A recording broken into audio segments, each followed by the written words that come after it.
Let's get into our weekly segment that we've been doing here on Thursdays with Coach Greg called Buy One, Hold One, and Dump One. And it's a little bit different than what we do throughout the week here on the Halftime Report. Each day we do something a little bit unique. Like on Monday, we do the Commodity Corner. On Tuesdays, we have the Queen's Court where Emily gets to judge the picks and lop our heads off. Tyler, I really thoroughly enjoyed the options Jedi conversation yesterday. Those are a lot of fun. And then with Greg here, this is more of a fundamental conversation where Greg finds 3 different stock ideas within a sector, an industry, a theme, an idea. He presents some of the detail as to what he's seeing in them, because Greg is the old money homes for a reason. And then the 3 of us get to decide which one we would buy, which one we would hold, and which one we would dump in our weekly game here. Greg, you're up. All right. If you could throw HXB on there, or XHB there for me, Tyler. So due to the little renaissance that XHB is having here, a little red candle today, but we're right at that point where we could be breaking out again. That's why I chose this particular sector this week. So there were a boatload of choices when it came to home builders. I'm willing to bet dollars to donuts that I didn't choose the most popular of the bunch here. I chose 3 because I just thought they all kind of fit together really well. I even added a little bit more fundamental data this time for you guys to kind of mull over. I will say, however, this is not typically in my wheelhouse for, super high quality fundamental, I want to own them forever type stocks. I've put a little bit more of a growth component to this one. So just understand that when I run through these, that this has a little bit of value to it, but it's got a lot of growth to it too. And you need to take that into consideration. So up first is MDC Holdings.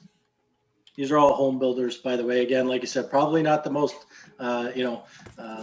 popular choices, but I picked them for a reason. So technically speaking, we've had a good run, as most home builders have. Deeper pullback recently. We're sitting there between the 50 and the 20. Breakout potential looked very similar to the ETF itself. That's the technical play that I'm looking at here. Is that trajectory back up to the highs there, which would put this kind of more back in neutrality there. But I like the pattern here. You're still running, kind of on a nice slope there. It doesn't get too kind of parabolic or anything like that. So I think that there's more upside to this just from a technical perspective. So running down the numbers here, price is obviously about $58. Our dividend yield on this is about 2.75, so almost 3%. Had about 4 years of consecutive dividend increases. Their first dividend was 1994. It's the first time they paid a dividend. Their payout ratio is 24%, a paltry 24%. Their PE ratio is 9, so some value there possibly. Now, what we're looking at next is two growth numbers, and then I got some fundamental numbers for you as well. So growth current this year, their growth percentage is 42.3%. Their expected growth next year is 23.4%. Now, some fundamental numbers. Can you give me those numbers again real quick, Greg? Sure, yeah. So current growth percentage is 42.3%. And their expected growth next year is 23.4%. And that's revenue, correct? Yeah, sorry, that is revenue. Not EBS. Yeah. Okay. Yeah. So now I've got just a few little fundamental notes for you. Net income has been up every year for the last 4 years for this particular company. Their assets versus liabilities, they're sitting on $3.8 billion in assets versus $1.75 in liabilities. And currently they've got negative $70 million in free cash flow for this particular company. So a little bit more fundamental analysis for you there. Yeah, Greg, very quickly, fundamentally, I mean, talking about the cash on hand versus liabilities, I mean, the price of book is literally like 1.83, very, very healthy. I mean, P ratio, even the forward P ratio is 617. It's had quite a bit of growth in it for the last year, and and we're talking 50% in the previous year, right? Given what's happening, I like this fundamentally. I mean, we might nitpick technically, and obviously you got to pick one of the 3, right? But fundamentally, guys, this is a pure value play for me. I know Greg's looking at it from a growth because housing right now, inflation and everything that's going on there. I certainly agree with it. But fundamentally, this is a good company, guys. Mhm. Yeah, well, we got a couple more to go through here. What's So their dividend very quickly, Greg? 2.75%. So Thank a you. healthy little dividend there. So next up on the docket is PHM Polti Group. So again, very similar chart, a little bit more wicked. This one, a little bit more volatile than our last one there. But again, still looking at that break of the 20 MA there. Dividend payment coming up shortly. Really again, kind of solid. Now this one's a little bit different technically. Spent a lot more time in consolidation than it did the last one we looked at, but has had a pretty recent run, decent run. Sorry, pull back to support there. Held to 50 and moving back up towards those highs again. So similar in that nature. You're going to notice that the three charts are all very similar in that respect. And it's one of the reasons I chose this. So these guys buy the numbers around a $57, $57.50 stock. Their dividend yield is just slightly less than 1% at 0.97. They got a couple years of consecutive dividend increases. Now their dividend started in 1977. Their payout ratio is 9%. So lots of room to boost that dividend should they so desire. Their PE ratio stands currently at a 10. Their current growth numbers look like this: 35.5% this year. Their expected growth next year is 9.1%. Again, fundamentally speaking, they have 4 years of increasing net revenue. The assets versus liabilities, they have 12.2 billion in assets, liabilities only 5.6 billion. Their free cash flow number is sitting at 1.7 billion. Okay. All right. And thirdly, we have DHI, DH Horton. DR Horton, I guess they call it. So their numbers kind of look like this. Again, very similar chart. This one's more similar, I guess, to PHM than MDC. But again, solid runs, very bullish overall. A little bit deeper pullback right into known support here, pushing its way back up. Got a little bit of work to do to break that 20. A little bit more work than the other two. But again, still a very similar pattern, technically speaking. Their numbers break down like this: $94 stock, almost 95, 0.85% dividend yield. They have 6 years of consecutive dividend increases. They have dividends that started in 97. Give me the dividend percentage again, please. It's 0.85, so less than 1. Gotcha. So the payout ratio, again, exactly the same as the other one, 9%. So lots of room to maneuver those dividends. Their PE ratio currently is at 11. Their growth numbers stack up like this: 34.7%. Next year's growth is looking at about 17.8%. The fundamental numbers, they're looking at, again, 4 years of consecutive dividend increases, and their, their assets versus their liabilities, they are 18.9 billion versus, sorry, I lost the number here, versus 6.7 billion. So, about 3 to 1 there maybe. Mm-hmm. And their free cash flow is 1.3 billion. Buy one, dump one, hold one. All right, we got 3 home builders here, guys. Let's flash through them one more time. And Greg, thank you for laying out some of the detail there that you were tracking in their fundamentals. DHI and Polti are going to be the bigger names people probably recognize in that regard. But that MDC is obviously a really, really interesting fundamental candidate. Both DHI and PHM have a lower dividend. They got good projected growth rates. We know home builders have been on fire this year. PE ratios are all low on all 3 of these. This is going to be a little bit trickier one for me. I'm going to have Matt, why don't you go first on this one? Pulte Homes, DR Horton, MDC. One. Not as tricky for me. I'm pretty locked in. Holding DHI, it's for me anyways. It's the best of this bunch by far. It's also a tackle 25 component, and given the fact that you can do so many things with the covered call, and DH Horton and Toll Brothers are 1A and 1B for me in the space. So once he said DHI, it wasn't even close for me. It's tackle 25 for a reason. And that is a lot of it is because a lot of these home builds are very similar fundamentally, very similar. Like it's not like one is going to be great and the other one is going to be garbage. And that's why you saw fundamentally a 6 PE ratio, an 8 PE ratio, and an 11 PE ratio, or whatever came in. So I'll say DHI is the hold for me, and PHM would be the dump. And the reason PHM would be the dump is given the fact that I got a very, very similar read on PHM as I do DHI.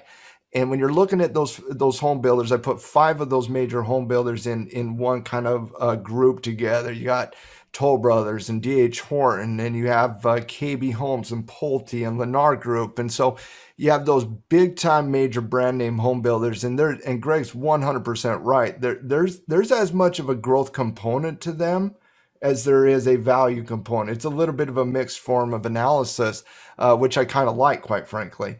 But I'm looking at MDC here, and I know we're talking about the same space, but I'm looking at a company that probably looks very, very, very, it is very conservative by nature. I would say it's probably a little bit more value than growth in MDC versus its counterparts in PHM and DHI.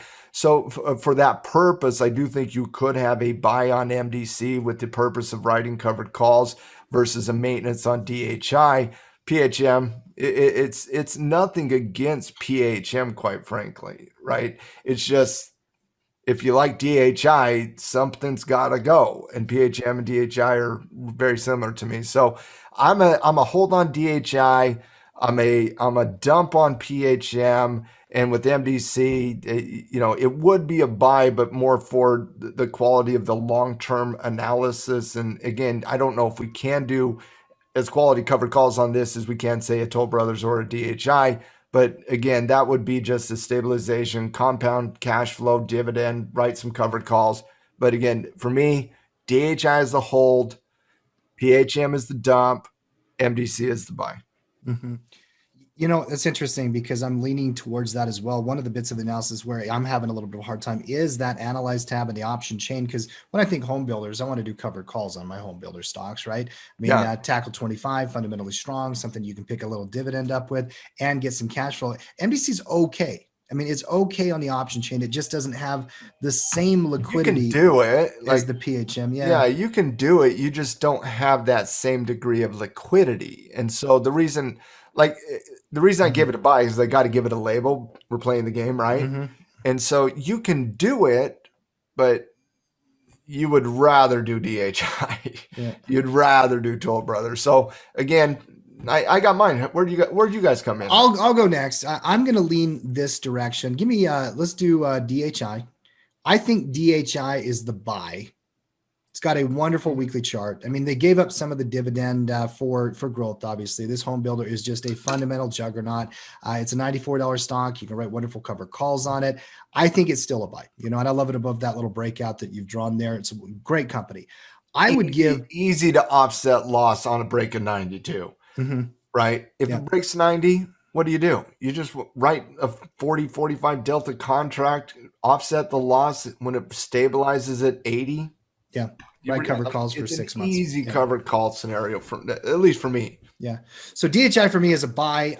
Polti Homes, you're getting dumped, buddy. I mean, Toll Brothers and DHI, just I always love. Does, Tim. It's an interesting chart as well. I'm sure you can map out a trade. I got no problem with better trade, quite frankly, but you got to play the game. You got to dump one. Yeah. So I'm dumping Polti Homes. And I'm actually, this MDC, I've not traded MDC before, Greg. Thank you for bringing this stock to the show. They actually, they build homes in Arizona and Utah and Colorado. And I'm looking at some of the fundamental numbers on a first glance. They're paying more of the dividend, 2.75% instead of the other two at around that 1%. So they're offering that to their investors. You're seeing that more methodical trend with it.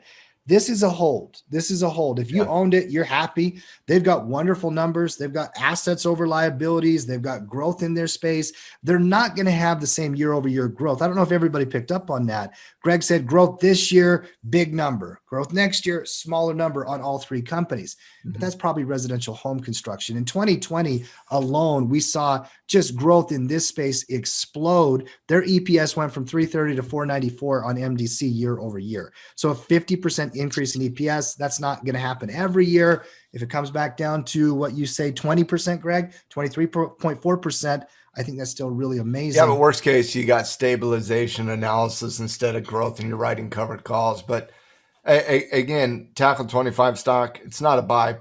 It was a buy in January. Yeah. Means it's a hold. Tyler, where are you? Well, I lived in a Richmond home. That was the first house I lived in for like 10 years. And it was fine. It's fine. So, because personal anecdotes are totally what you guys want in this analysis. MDC owns the brand Richmond America, by the way. So, Yes, Richmond America Homes. So, no, I agree with both of you. The analysis was fine. I don't know that I have any strong opinions here. The one just interesting thing I noticed was, I don't know what, I've never seen a split, a company where every year they do a 21 for 20 split, a 27 for 25 split. It seems a little like, makes you want to dig in a little further and understand what the heck's going on. Seems like somebody has some agreements that are long ago made. It's like 27 for 25. So you're giving me. Listen, that's an old money question. Yeah. Greg, No, I meant like literally old money, like legitimately. I was being quite literal. Yeah. I actually don't. I haven't delved into that. So I mean, we need to go back to the granddaddies from 100 years ago to figure out that split. Yeah. Somebody's got somebody over a barrel. Yep. Yeah. Seems weird. Anyways, but if that was a newly established company, they would not do that. It's got to be old contracts or mergers or something. Yeah, that there's some creative things that have happened over time is all I'm saying. They're expanding their shares outstanding over time is what it looks like. Yeah. I kind of feel bad for PHM. Literally, we spend a lot of time analyzing the home builders for the Tackle 25 because we always have an area on the Tackle 25. Like semiconductors are always going to have a spot. Home builders are always going to have a spot. There's always a spot for certain areas of the market. And so we spend quite a bit of time breaking down the Tackle 25 home builders. And, PHM always gets a discussion at the final cut, Tim. Never actually makes it to the dance. It doesn't quite get across the finish line, but it's a good company. It's never gotten above those last two in DHI and Toll Brothers. Yeah. I love the discussion, Greg. Where would you go? I mean, that's always part of the game here is how would you do it? You guys know me. I always got to be the lone wolf, black sheep, whatever you want to call me. I've got certain criteria that mean a great deal to me. And if companies don't meet those criteria, they get dumped. So for that reason, MDC, I do like the dividend yield. However, I do not like the fact that their free cash flow is negative 70 million. For being a home builder, as in we saw, 2009, 2010, not having cash flow on hand can be very detrimental to a company. For that reason, I'm going to let these guys go, even though I do like the fact that their growth numbers are pretty solid. I do like the fact that their net income is up, but that's the same for all the companies as well. So that lack of capital sitting there, that free cash flow, that's a worrisome thing to me. Now I realize that their assets versus liabilities, fundamentally speaking, they're very strong that way. It's just I like to see companies to be able to weather certain economical storms, things like that, and having free cash flow is kind of a big deal. So that's the one that's getting dumped. I have one easy criteria of why I'm buying PHM and holding DHI. I want to buy into PHM, and the reason I do is actually their covered call premiums. So at the money right now, PHM's somewhere in the neighborhood of $1.80 to $2 for a 29-day option there, call option. So $1.85 to $2 there.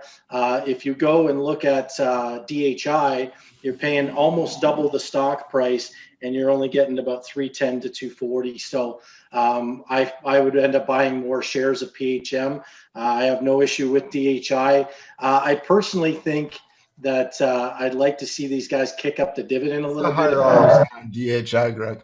Yeah. What's that? It's a higher ROI on DHI. So you just like the lower From- stock It's higher price. liquidity. Is that right? Well, it's a higher ROI, but you're doubling up the shares too, right? You're getting less total cash flow on PHM. Anyway, We can okay. debate that semantics later, but Well, yeah, it's the way I look at it is if I have 2 shares for every one, I'm getting 2 dividends and I'm selling 2 covered calls, right? So that's kind of the way I look at it. But that's kind of the deal breaker for me because the 2 companies are very similar. Their PE ratios are the same. Assets wise, they're both doing well. They've got lots of capital on hand, which I like. Their dividends, again, the only thing about PHM is they've been paying dividends longer than DHI. Again, I don't really have a quorum one way or the other, but I have to pick between the 2. And for me, it's PHM is the buy, DHI is the hold. And honestly, if MDC didn't have negative free cash flow, they would have been in my hold category because I do like the yield on them. But that yield can be quickly changed if things start to go ugly. So that's always something I take into consideration. Yeah. I think the PHM DHI cover call thing is so splitting hairs. They're so close in percentage ROI, but I get where Very you're coming close. from. Yeah, I get where you're coming from. You like the little bit lower price stock so you can afford to pick up more bundles of the 100 share lots so you can do cover calls. So that's where you're honestly, making the guys, decision. I'll say it again. There's 5 stocks in the home builders, and it literally is splitting hairs with which one you like the more. Yeah. Great sector. It's a great space. And It really is a obviously good sector. Homes growth has been incredible. I got to tell you, MDC just being in Utah and Arizona, knowing what the price of homes have been here, Greg, got my interest just a little bit there just because of the regional aspect as well. So fun discussion here as always, guys. Appreciate that, Greg, for bringing those 3 ideas to present the discussion for.